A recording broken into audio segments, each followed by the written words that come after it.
So, in this Vaucheria sexual reproduction. In the previous class, we studied about thallus structure, vegetative reproduction, asexual reproduction in Vaucheria. So, let us move to the next section, that is sexual reproduction. So, before we enter into the details of sexual reproduction, we will study about the general features of sexual reproduction in Vaucheria.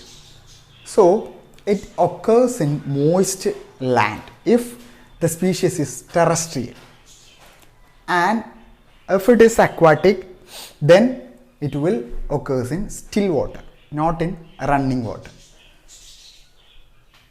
A type of sexual reproduction in Vaucheria is advanced oogamous type, where you can see the male reproductive structure Antheridia and female reproductive structure Oogonia. It may be homothallic or heterothallic.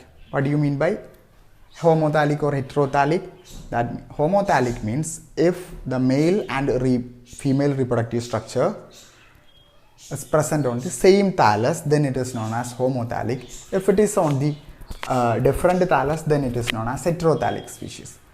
If the condition is homothallic, then the condition will be male reproductive structure will mature first. The condition is known as protrandrous.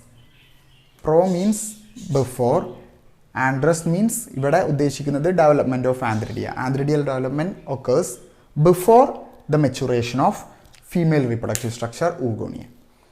So this is about the general features of sexual reproduction. Now we are going to discuss about each reproductive part in detail. First of all, antheridium. This is the male reproductive part.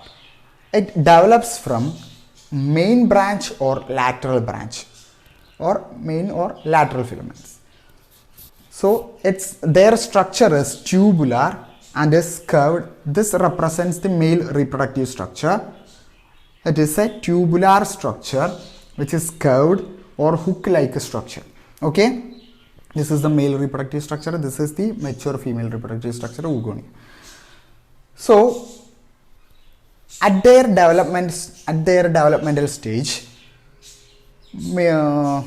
during the formation of antheridia, cytoplasm along with nucleus will move to the tip of the branch. A branch in the tip move. A septa will be formed. This is septa. This will separate reproductive content from vegetative content. Vegetative content and reproductive content separate. Now, the nucleus of the reproductive content will undergo additional division to form numerous nuclei. So, here is a nucleus. Okay? Additional division. Okay? Now, what will happen next? This uninucleated cells, uninucleated cells, these cells cellularize. That means around the nucleus, cytoplasm concentrate. Nucleus in chuttum, oro nucleus, orivadu nucleus undayi ennu paranju, adinu chuttum adinte cytoplasm accumulate cheyum. Angane adoru cellular form ilekku marum. Now, two flagella will be produced from each cell. Oro cell il ninnum rendu flagella produce cheyum. Ee flagella rendu type aanu. Adava heterochondae ennu parnittulla oru groupilanu idine peduttirikkunnathu. Presence of both tinsel and whiplash type of flagella can be seen in this cells. Now, this cell can behave as male gamete. Now, male gamete, mature male gamete with uninucleus, with single nucleus and two flagella. And you can see a distinct feature of male gamete is that the presence of proboscis.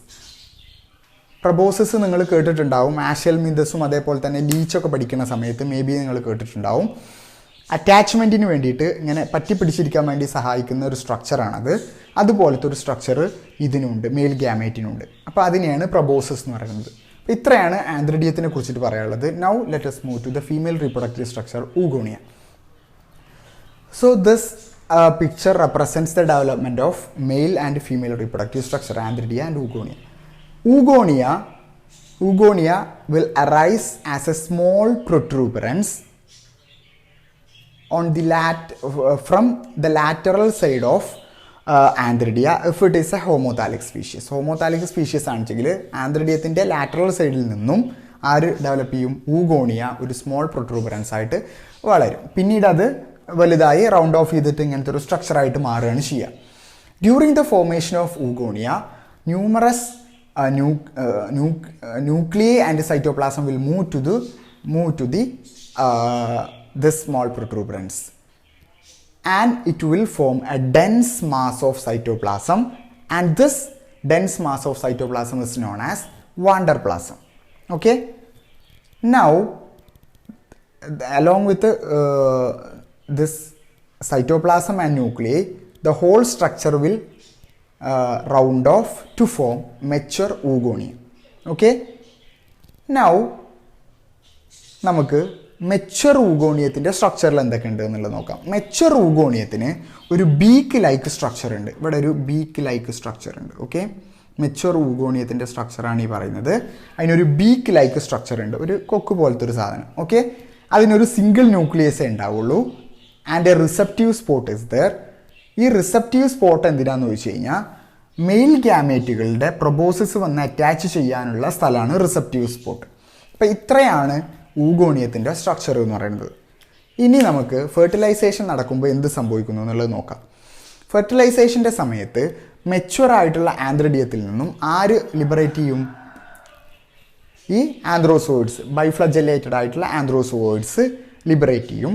This antherozoids will swim through water where they may reach at the immediate vicinity of the egg. With the help of proboscis, they will attach the receptive spot of the egg and withdraws its flagella. Then cellular contents will fuse, nuclear fusion occurs, then forms the diploid zygote. Okay, diploid zygote here is known as oospore. Diploid zygote-നെ പറയുന്ന പേരാണ് oospore എന്ന് പറയുന്നത്.